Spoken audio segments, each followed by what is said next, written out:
इस्माइल साहब, इलेक्शन जो है उसको ताख़ीर उसमें करवाई जाना चाह रही है और कुछ लोग जो हैं वो तैयार हैं इस चीज़ में कि इलेक्शन को मुलतवी करवा दिया जाए या आगे करवा दिया जाए। इसके बारे में बात करेंगे। लेकिन उससे पहले बात करते हैं जो हमारी अदालतों में आजकल हो रहा है। आज जिस तरह निकाह वाले केस में इमरान खान साहब के खिलाफ और बुशरा बीबी के खिलाफ जो 4 गवाहान का कलमबंद करवाया गया बयान, उसमें जो मुलाज़िम का बयान था वो आपने भी सुना, सारी कौम ने सुना, हुँ। सारी दुनिया ने सुना। वो किस तरह की बातें थी जो अदालत में आपको लगता है कि अखलाकियात से बहुत नीचे गिर गई हैं अदालतें? अच्छा, अब जो आपको बता दूँ ये निकाह जो केस है वो गैर शरई केस है इमरान खान और बुशरा बीवी के ऊपर। अब इसमें गवाह कौन-कौन है? 4 गवाह थे जो इसमें ख़ावर मलिका था पहले नंबर पे जिन्होंने केस फ़ाइल किया, उसके बाद मुफ्ती सईद साहब जिन्होंने निकाह पढ़ाया। एक गवाह थे इस केस में पवन चौधरी साहब, वो तीसरे गवाह थे और चौथा गवाह था जिसका ख़ावर मलिका ने जो है वो हवाला दिया था जी ये वो मुलाज़िम है जिसको मैं फ़ोन करके बताया करता था। आज 3 गवाह की पेशियाँ जो है वो पहले उनके बयान कलमबंद हो चुके थे, आज चौथे गवाह की पेशी थी। आज जब गवाह पेश हुए और जिस तरह उन्होंने मुँह लपेटा हुआ था अपना और वो अदालत के अंदर आए, एक अच्छा इसमें मज़ेदार बात आपको, वो नौकर थे ख़ावर मलिका के और वो एक ब गाड़ी पे है, ब्लैक करोला गाड़ी थी, माशाअल्लाह करके वो कहीं से नहीं लग रहा था कि वो नौकर उस गाड़ी से उतर रहे हैं और वो उन्होंने जिस तरह मुँह छुपाया हुआ था, वो उनको किस चीज़ की शर्म थी और जिस तरह का उन्होंने अदालत में बयान दिया, उसके बाद तो मेरा नहीं ख्याल कि उनको जो कोई शर्म-हया उनके करीब से भी गुज़री होगी। मगर उन्होंने मुँह इस तरह लपेटा हुआ था जैसे वो लोगों से शर्मा रहे थे। अच्छा, अब जो केस के अंदर जो उन्होंने बयान कलमबंद कराया, मुझे तो वो बचपन की वो कहानियाँ याद आ गई जो रिसालों में मिलती थी। अखबारात में मिलती थी। उस वक़्त तो ये किराए पे जो है वो रिसाले दस्तयाब होते थे। मगर आज एक फ़िल्म चलाई गई बाकायदा फ़िल्मी सीन क्रिएट किया गया अदालत के अंदर और अदालत के अंदर वो वाक़ई ही फ़िल्मी सीन था जिस तरह उन्होंने एक बयान किया कि मैं किस तरह मैं कमरे में जाता था, किस तरह मैं खान साहब को रोकता था, किस तरह मैंने बुशरा बीबी को देखा वहाँ पे। वो हम और आप जो है वो सोशल मीडिया पे भी नहीं अपलोड कर सकते। उसकी वजह ये है कि ये एक गिरी हुई हरकत थी। और वो गिरी हुई हरकत के लिए इमरान खान के ऊपर कीचड़ उछालने के लिए ये लोग किसी हद तक भी गिर सकते हैं। उसकी वाज़ेह मिसाल आज अदालत में देखने को मिली। अच्छा, अब उन्होंने बयान क्या दिया? उन्होंने बयान दिया जी मुझे ख़ावर मलिका साहब जब उनका और बुशरा बीबी का राब्ता नहीं होता था, तो मुझे वो फ़ोन करते और मैं जाके बुशरा बीबी को अपना फ़ोन देता था। अच्छा, अब वो फ़ोन देने जा रहे हैं कमरे के अंदर। अच्छा, अब वो अच्छा ये काबिल गौर है वो नौकर है इस घर के और वो अंदर मालकिन मौजूद है। मालकिन के कमरे में वो दाखिल हो रहे हैं, वो बेडरूम में दाखिल हो रहे हैं और वहाँ पे नॉक भी नहीं कर रहे। अब ये पहला पॉइंट है जो पकड़ने वाली बात है, वो नॉक के बगैर ही कमरे के अंदर दाखिल हो रहे हैं। क्या वो उन्होंने जो इल्ज़ामात लगाए, उसके बाद ये देखा जा सकता है, वाज़ेह तौर पर देखा जा सकता है, ये एक घिनौनी साज़िश है, जो इमरान खान के खिलाफ की जा रही है, उनको कैरेक्टराइज़ेशन करने की कोशिश की जा रही है। तो ये आप देखें, अब वो कहते हैं जी अंदर कुंडी का एक बड़ा सोशल मीडिया पे वेला मचा हुआ है कि वाक़ई के वो ख़ावर मलिका को चाहिए कि केस बाद में दायर करें, पहले जाके अपने घर की कुंडियाँ तो ठीक करा लें। अब इतना बड़ा उन्होंने इल्ज़ाम लगाया तो उन्होंने घर की कुंडियाँ जो है वो ठीक कराना मुनासिब नहीं समझा। क्या घर के लॉक नहीं थे? जो अंदर जो कुछ हो रहा था वो नौकर साहब जाके खुद देख रहे थे। मतलब ये समझ से बाहर है, उन्होंने जो इल्ज़ाम लगाया वो समझ से बाहर है। अच्छा, एक बात मैं यहाँ पे एक और आपको करता चलूँ कि इमरान खान साहब पे जो उन्होंने इल्ज़ाम लगाया जी ये अच्छा केस क्या है? ये देखने वाली बात है। केस ये है कि इद्दत में निकाह हुआ। केस ये नहीं है कि ज़िना हो रहा था या वहाँ पे कमरे में क्या हो रहा था, जो इल्ज़ाम लगाए गए हैं उसकी तरफ से। केस ये है कि इद्दत के दौरान निकाह हुआ। अब यहाँ पे जो गवाह साहब थे, मोहम्मद लतीफ़ साहब थे, उन्होंने खुद इमरान खान की बात को जो है वो सच साबित कर दिया। उन्होंने कहा जी केस जो तलाक हुई थी वो 2017 के एंड पे हुई थी। अब इससे ज़ाहिर है कि उनका जो इमरान खान का निकाह था वो 2018 में हुआ। तो इससे बात ये तो जी। वाज़ेह हो चुकी है कि वो गवाह जो है मोहम्मद लतीफ़ साहब जो है वो झूठ बोल रहे थे और जितनी उन्होंने केस के अंदर जो है वो अंदर अदालत के अंदर बयान दिया वो लग़्व पर झूठ पर मबनी है। उसकी वजह ये है कि वो अब कौन-सा ऐसा नौकर है जो मालकिन के कमरे में दाखिल हो रहा है और बगैर नॉक के दाखिल हो रहा है। इस तरह दफ़ातर के अंदर नहीं होता। मातहत ऐसा नहीं करते कि किसी के बड़े अफ़सर के अंदर कमरे में दाखिल हो रहे हैं और वो नॉक के बगैर वहाँ पे दाखिल हो जाएँ। तो ये सरासर एक झूठ है, जिस तरह वो आज आए अदालत के अंदर, जिस तरह उन्होंने एक बयान दिया, एक लिखा-लिखाया लगता यही है कि एक लिखा-लिखाया, रटा-रटाया बयान था, जो उन्होंने अदालत में बयान दिया। अच्छा, एक मज़ेदार बात जो जिरह की वहाँ पे आज जज कुदरतुल्लाह ने, वो जज ने ये की बात कि क्या आपको इमरान खान और बुशरा बीवी के कमरे में बैठने की इजाज़त थी? तो उन्होंने कहा जी मुझे तो कमरे में बैठने की इजाज़त नहीं थी।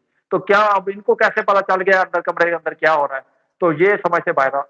बाहर है सारा कहानी जो है। सर ये तो देखें ना कि कौन-सा मुलाज़िम होता है जो अंदर जा सकता है कमरे के? आप जी, जी। मुझे पहले बताएँ कि कौन-सा शौहर है जिसने मतलब 6 साल हो गए हैं उनको और 6 जी, जी। साल तक इस चीज़ पे आवाज़ नहीं उठाई और निकाह के बाद वो इमरान खान साहब की तारीफ़ें भी करते रहे और बुशरा जी। बीबी के बारे में भी उन्होंने कहा कि वो पाकीज़ा औरत हैं और उससे पाकीज़ा मैंने हुँ। नहीं कोई औरत देखी, इमरान खान एक भला आदमी है। तो आज ये सारी बातें तो मुलाज़िम भी ऐसे नहीं देखे तो ऐसे शौहर देखे हैं आपने कभी?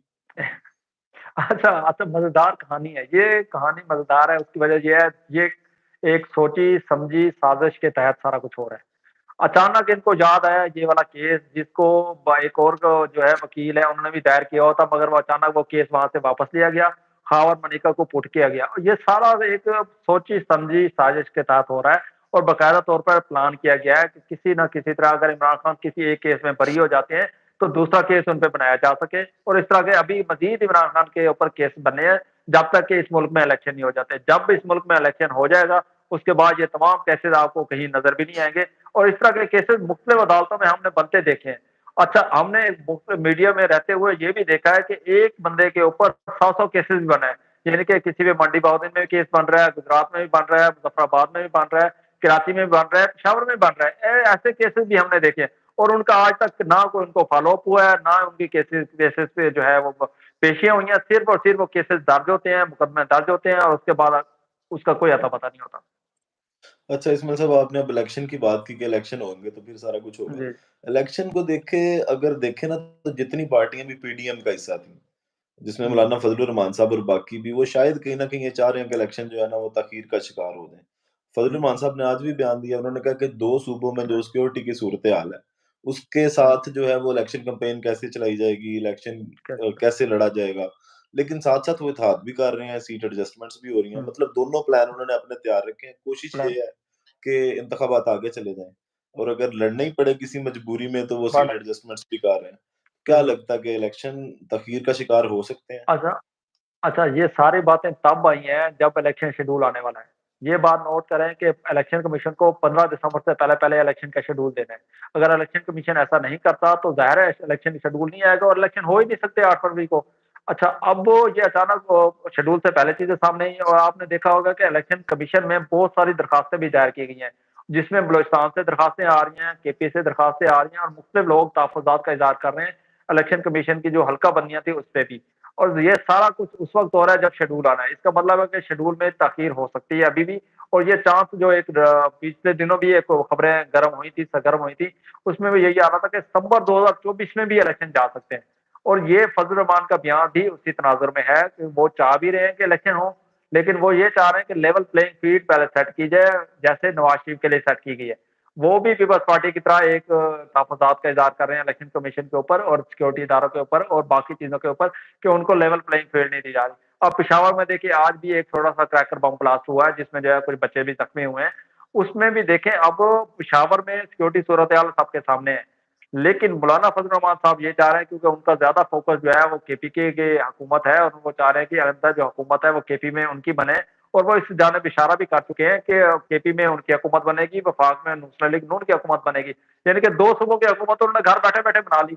अब वो चाहते हैं कि ये इसको हतमी शक्ल कोई और दे, वो लेवल प्लेइंग सेट करे, हमें इलेक्शन में भी ना जाना पड़े, अगर जाना पड़ा भी अचानक इलेक्शन आ भी जाते हैं 8 फरवरी को, तो वो उसके लिए जो है उनको लेवल प्लेइंग फील्ड दी जाए। अगर लेवल प्लेइंग फील्ड नहीं दी जाती तो वो इस तरह के तहफ़्फ़ुज़ात जो है उनको उनके सामने आते रहेंगे। अच्छा, आखिर में बस ये बताएँ कि सुनने में तो ये भी आ रहा है कि जो सदर की डील है, वो मौलाना फजल हुँ। रहमान साहब से हो चुकी है। जी, उस दिन हाफ़िज़ अहमदुल्ला साहब ने भी एक जी, प्रोग्राम जी। में टीवी टॉक शो में बैठ के यही कहा है कि जनाब चाहे पीपल पार्टी का वज़ीर-ए-आज़म बने, चाहे पाकिस्तान मुस्लिम लीग नून हुँ। का, सदर फजल रहमान साहब बनने जा रहे हैं। हकीकत है कोई? अच्छा, हकीकत तो इसमें ऐसा नहीं है, फज़ल रहमान साहब की बड़े दिनों से ये ख़्वाहिश है, बड़े सालों से ये ख़्वाहिश है, वो किसी तरह एक बार सदर ममलिकत बन जाए। जब पिछली दफ़ा आरिफ़ अलवी को हटाने की बातें हो रही थी और जब ये पीडीएम वग़ैरह बनी थी, कि सदर को भी वज़ीर-ए-आज़म इमरान खान के बाद सदर को भी हटाया जाए, तो उस वक़्त भी फज़ल रहमान ने ये अपनी ख़्वाहिश का इज़हार किया था। मगर सदर ममलिकत बनाने के लिए एक ऐसा शख़्स चाहिए जो सियासत से थोड़ा बहुत उनका ताल्लुक तो हो बेशक, लेकिन ये है कि उनको मुतनाज़ा ना हो। लेकिन मौलाना फज़ल रहमान मुसलसल मुतनाज़ा रहे हैं। अमेरिका के खिलाफ वो बड़ी देर वो बोलते रहे हैं, अभी बोलते हैं, इसराइल के खिलाफ वो बोलते हैं और इस तरह की वो मज़हबी ज़ाहिर है उनका एक मज़हबी ताल्लुक भी है। फज़ल रहमान के लिए सदर बनना जो है मेरे ख़्याल में मुमकिन नहीं है उसकी वजह ये है कि कोई भी पार्टी नहीं चाहेगी कि इस तरह का सदर आ जाए जो एक पावरफुल सदर हो। उनको ऐसा बंदा चाहिए, हर किसी जमात को ऐसा सदर चाहिए जो जिस तरह आरिफ अलवी है इस वक़्त है, उससे पहले नून लीग ने ममनून हुसैन को बनाया था, जो होम्योपैथिक बंदा हो। लेकिन अगर फजल रहमान ये बन जाते हैं तो ज़ाहिर है पावरफुल सदर होंगे और नून लीग कभी नहीं चाहेगी कि उनकी हुकूमत में जो है वो फजल रहमान जैसे सदर हों। और सदर आरिफ अलवी के बाद जो अगर ये सदर बनते हैं मौलाना फजल रहमान, तो बहुत सारे हलकों की अप्रूवल चाहिए होती है, बहुत से एजेंसीज़ की अप्रूवल चाहिए होती है सदर बनाने के लिए और तमाम जगहों से अगर क्लीन चिट आएगी तब भी मुमकिन है कि वो वहाँ सदर की सीट पे जो है वो मुंतखब हो सकें। लेकिन ऐसा मुमकिन होता नज़र नहीं आ रहा फजल रहमान के लिए कि वो सदर बन सके। अच्छा, आपके मुताबिक वो एक दीवाने का ख्वाब ही है उनका सदर बनना। बाकी जी, बहुत जी, शुक्रिया बिल्कुल इस्माइल ऐसे ही साहब, है। आपने बहुत शुक्रिया आपके वक़्त का, और आप लोग भी ज़रूर बताइएगा वीडियो आपको कैसे लगी, कमेंट सेक्शन में ज़रूर बताइएगा। अल्लाह हाफ़िज़, पाकिस्तान ज़िंदाबाद।